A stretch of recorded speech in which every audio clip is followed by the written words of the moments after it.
So, there are stories that's hard to tell, and some unbelievable, and some you wish you never even heard.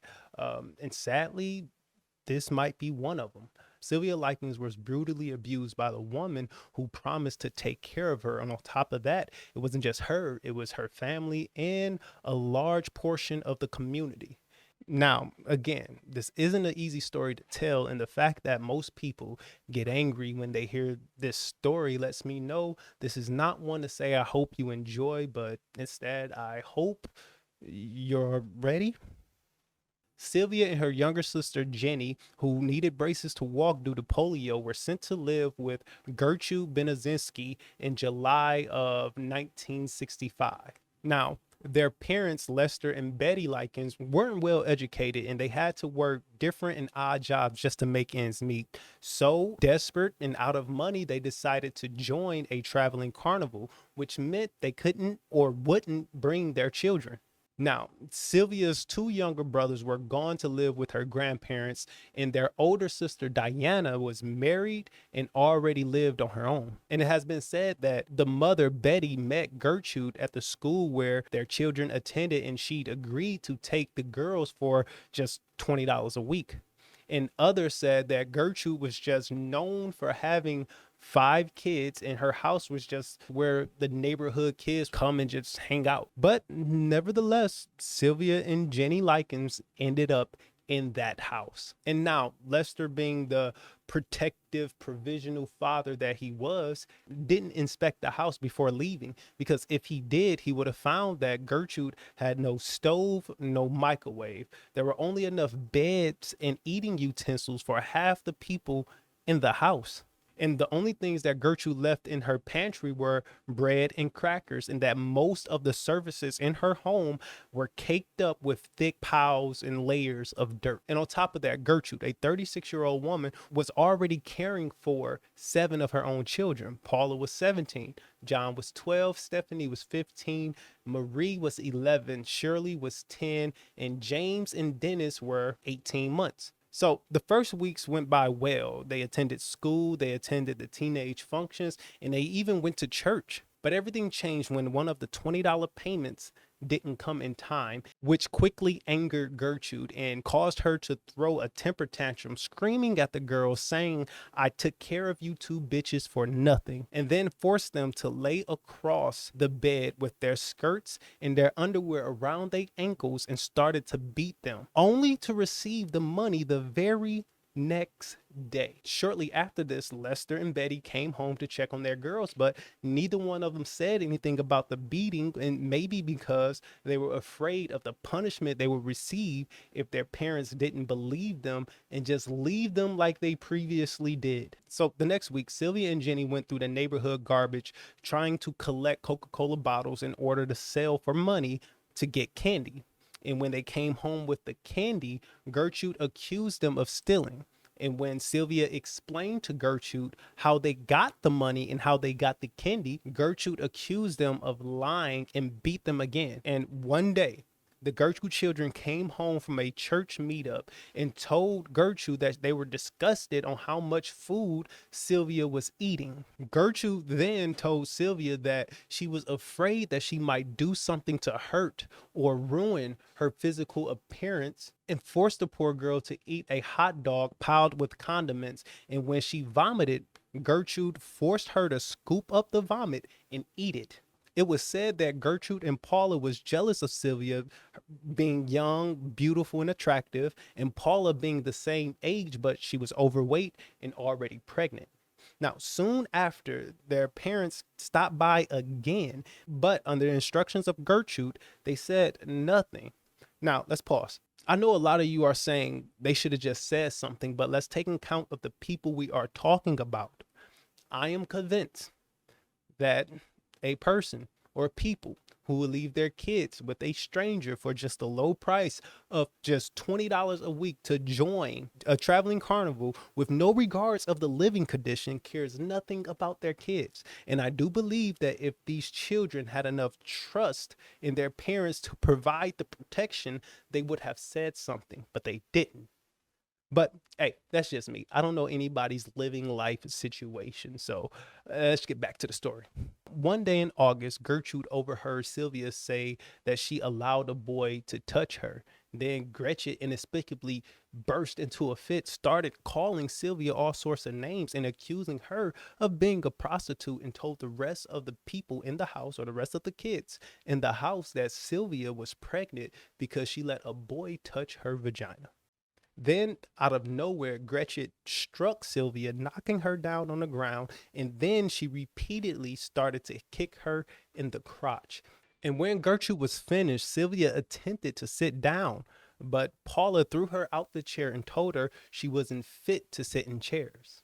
Now, from there on, Sylvia was not allowed to sit in chairs without permission. And around the same time, Gertrude began allowing the older children of the house to use Sylvia as a living plaything, anything from sexual games to beatings, pushing her down the stairs, you name it. According to Jenny, the day after Gertrude kicked Sylvia in the crotch, her and Sylvia told their classmates that they had seen Paula and Stephanie, Gertrude's two oldest daughters, having sex with boys in exchange for money, which seemed probable due to the fact that these kids had little to no discipline. Their family were in financial ruins, and Paula was indeed pregnant, which kind of meant that these kids were sexually active. But that didn't stop Stephanie's 15-year-old boyfriend, Coy Hubbard, from beating up Sylvia after he had heard what Sylvia and Jenny was saying. And from then on, Coy was encouraged by Gertrude to make frequent visits to the house just to practice judo on Sylvia. Gertrude then told one of Paula's friends that Sylvia was spreading rumors about her mother and made them two fight. And during this fight, Gertrude instructed Jenny to punch Sylvia, and when she refused to punch her sister, Gertrude began beating up Jenny until she agreed to punch Sylvia. In the same month, a middle-aged couple named Phyllis and Raymond Vermillion moved in next door, and seeing the amount of children Gertrude cared for, they believed that she would be a good fit as a babysitter for their two young kids. So, in thinking that, the Vermillions arranged a backyard barbecue so that the two families could get to know each other. And during the course of this barbecue, Phyllis noticed Sylvia wandering around with a pronounced black eye. And then out of nowhere, Paula proudly announced to Phyllis that she was the one who gave it to her. And Phyllis, minding her own business, said nothing about it.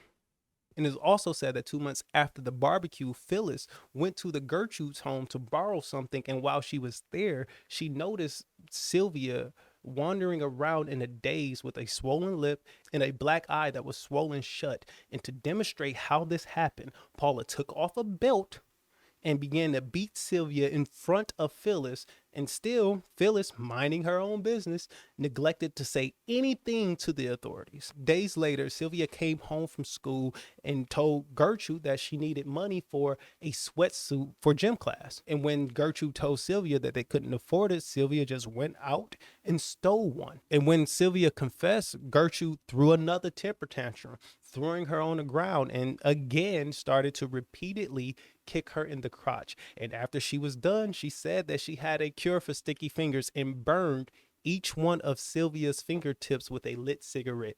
And after this incident, the smokers, the kid smokers in this home began arbitrarily just putting out cigarette butts on Sylvia's body as a reminder to her not to steal. Sometime later, Sylvia and Jenny went out again to sell bottles for money. And when they returned, Gertrude accused Sylvia of prostitution. And then she took both of them, Sylvia and Jenny, into the living room where her sons and some of the neighborhood boys were hanging out, and forced Sylvia to strip naked under the threats of beating Jenny. And once Sylvia was fully naked, Gertrude handed her a glass Coca-Cola bottle and forced Sylvia to masturbate with it. And after this incident, Sylvia became incontinent. And as a result to that, Gertrude decided she was no longer fit to live with humans and just locked her in the basement. And the basement had no toilet. So Sylvia had to relieve herself on the floor. And when Gertrude saw this, she began a bathing routine to cleanse Sylvia of her filth and sins. And this routine consisted of filling a bathtub up with hot, scalding water, then binding Sylvia's wrists and ankles and dunking her into the water. Then, immediately after washing, they would rub a handful of salt all over her nude body. And this would happen spontaneously, sometimes once a day, sometimes multiple times a day, and sometimes not at all. Gertrude would later take on a 14-year-old neighborhood boy named Ricky Hobbs as an assistant when dealing with Sylvia. Now, Ricky was an honor student from a middle class family with no previous legal history, but his parents did say that he experienced a sudden personality shift the more he hung around Gertrude and her kids. And it didn't take long for Gertrude's children to turn Sylvia into a money making opportunity, like charging neighborhood children a nickel to look and feel on her naked body, to push her down the steps, and to even fight her or just beat her up. And again, sometimes it will be one individual, and other times it will be multiple individuals taking part in these torture sessions. So Sylvia was kept constantly naked and rarely fed, and when she was allowed to eat, it was only with her fingertips. And often Gertrude and her 12-year-old son John Jr. would make Sylvia clean the basement by allowing her to eat her own feces. And then they gave Sylvia a container for her urine, which she was then forced to drink. Now, Jenny did manage to send a letter to her older sister, Diana, and she told her sister everything and asked Diana to contact the police to come and rescue them. But Diana just simply ignored the letter, believing that Jenny was acting out and just making up stories so that she could come live with her. And around this time, one of Sylvia's friends named Judy Duke went home and told her mother exactly what they were doing to Sylvia. And the girl's mother only replied that that's what happens when people are being punished. Shortly after receiving the letter, Diana would come by to visit her sisters, but she wasn't allowed into the home. First, Gertrude told her that Lester, her father, instructed her not to allow Diana in. And when Diana questioned her about this, Gertrude threatened to call the police and have her arrested for trespassing. So Diana left, but she did hang out in hopes to see one or both of her sisters. And when Diana spotted Jenny outside, Jenny went up to her older sister, told her that she was not allowed to talk to her, and just ran away. More concerned, Jenny called the social services. And when a social worker arrived at the home, Gertrude told her that she had kicked Sylvia out for being a prostitute and that Sylvia had since ran away. And somehow Gertrude managed to get Jenny alone long enough to inform her that if she told the social worker the truth, that she would join her sister in the basement naked and starving. So Jenny told the social worker that Sylvia had indeed ran away. So the social worker just packed up all her stuff, went back to the office without even checking the home. On October 21st, Gertrude instructed John Jr., Stephanie's boyfriend, Coy Hubbard, and Stephanie to bring Sylvia upstairs from the basement and tie her to a bed, telling Sylvia that if she could hold her bladder through the night, that she was allowed to sleep upstairs again. When Gertrude checked on Sylvia the next morning, she seen that Sylvia had indeed wet the bed. So she made Sylvia get dressed, took her into the living room where she was once more forced to perform a striptease for her son and the neighborhood boys, and again forced to masturbate with a Coca-Cola bottle. And when Sylvia was finished, she was allowed to dress, but Gertrude brought up the prostitution allegations that Sylvia had about Paula and Stephanie. And then Sylvia again was forcibly stripped naked, but tied down to a bed and gagged while one of Gertrude's children was heating up a sewing needle. And with that needle, still bright orange, Gertrude instructed Ricky to carve the phrase, "I'm a prostitute and I'm proud of it," across Sylvia's torso, so much that the coroner said that it wouldn't have been fixed by plastic surgery, even if Sylvia had indeed survived this whole ordeal. Now satisfied, Gertrude left the room, leaving Sylvia tied, gagged, and naked. And at this point, Ricky, Paula, and the 10-year-old daughter Shirley decided to carve the word slave on Sylvia's chest. Now, Ricky burned the bottom curve of the S and quickly changed his mind and ordered Jenny to come over and carve the top half, but she refused. So Ricky and Paula tried to have Shirley finish the tattoo, but she accidentally carved the curve backwards so that the S was now a 3. And at that point, Gertrude re-entered the room and asked Sylvia, what are you going to do now? You can't get married. You can't get undressed in front of anyone. What are you going to do now? And one of her kids ungagged Sylvia, and Sylvia just replied, I guess there's nothing I can do. It's on there. So Coy then took Sylvia back into the basement where he used her as judo practice before returning home. Now, here is a little audio recording of Ricky talking about what happened that night. All I did was write out that thing on her stomach, and then I hit her about 10 or 15 times. But how come? Well, mostly because Gertie told me to. She refused food. We tried to give her soup every once in a while and stuff like that, and she wouldn't take it. Well, how about these scratch marks on her stomach? Who put them on her? I did. Why? Well, Gertie just thought of it. She said, since you branded us, we're going to brand you. So she etched in with a pen, and I went over it. She showed me how to do it, and then I went over it. I did it. Did you ever use any hot irons on her? No. Yeah, that 3 on her stomach, I did half of that. And Shirley Ann did the other half. Where'd the S come from? What do you mean? There's a big S branded on her stomach right below one of her breasts. Huh? That's what I'm talking about. Well, that's what you're talking about. Well, how about the inscription on there, I'm a prostitute and proud of it? Who put that on? I did. Did you scratch it on there, paint it on there? How'd you do it? Well, like I said before, Gertie wrote it down there with a pen, and I did the rest. She showed me how to do it. And had Gertie abused this girl?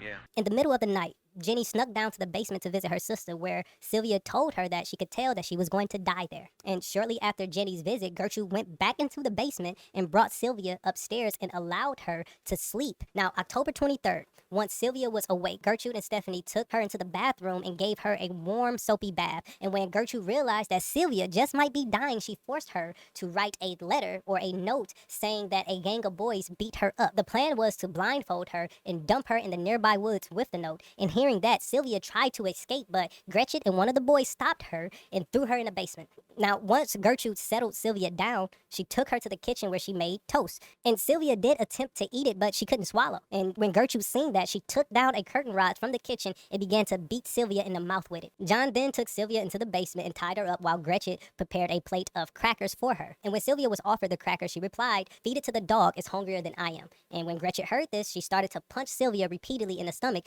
before leaving the basement. On the next day, October 24th, Gertrude came into the basement again, attempting to beat Sylvia. First, she tried to hit her with a chair, but she missed and it broke against the wall. Next, she tried to beat her over the head with a paddle, but she swung it at such a wide arc, it came back, hit her in her own face, and blacked her eye. And that's when Coy Hubbard stepped in to beat Sylvia unconscious with a broomstick. Over the course of that night and into the early mornings of October 25th, Sylvia would beat the basement floor with the scoop portion of the iron shovel. Now, the next door neighbors would later report hearing the noise and considered calling the police, but they just chose not to. On October 26th, Gertrude voiced her intentions in giving Sylvia a warm bath. So Stephanie and Ricky brought Sylvia upstairs and laid her in the tub fully clothed. But the only problem besides the people in this house was that Sylvia wasn't breathing.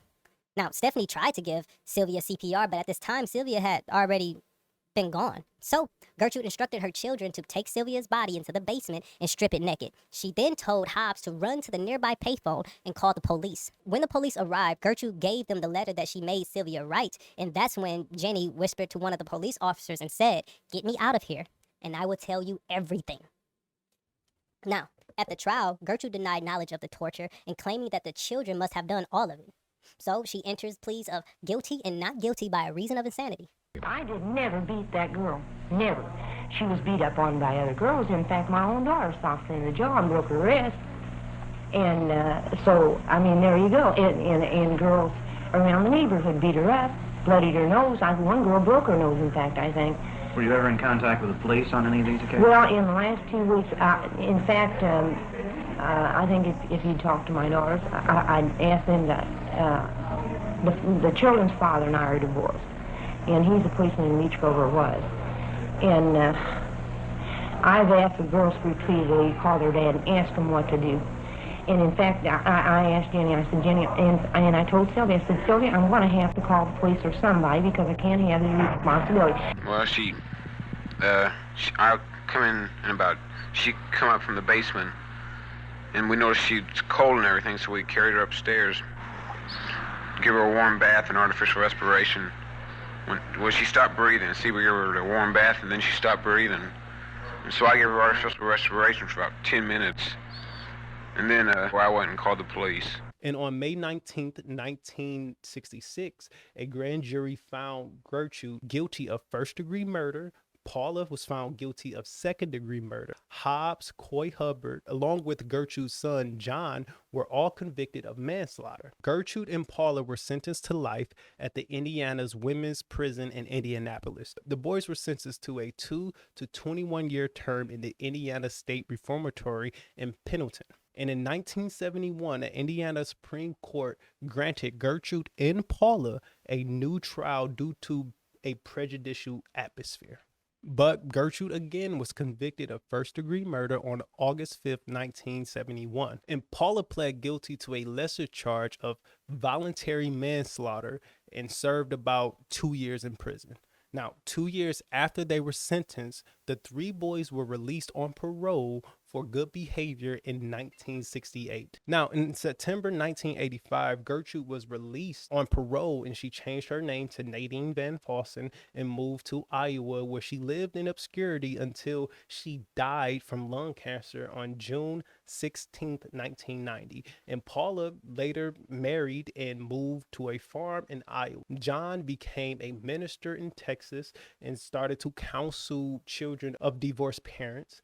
Hobbs died of cancer at the age of 21, and Hubbard may be dead. Who knows? All we know is that he had several run-ins with the law. Now, Lester and Betty Likens later divorced. Betty did remarry but died in 1998 at the age of 71. Then Jenny got married but later died in 2004 at the age of 54. That's all I got for this story. Let me know what you guys think in the comments. And from a scale of 1 through 10, 10 meaning the highest, how angry are you? If you guys have any other stories you guys want me to check out and regurgitate, leave them down in the comments. And until next time, hopefully you guys stay safe, stay out of trouble, and don't do crazy shit.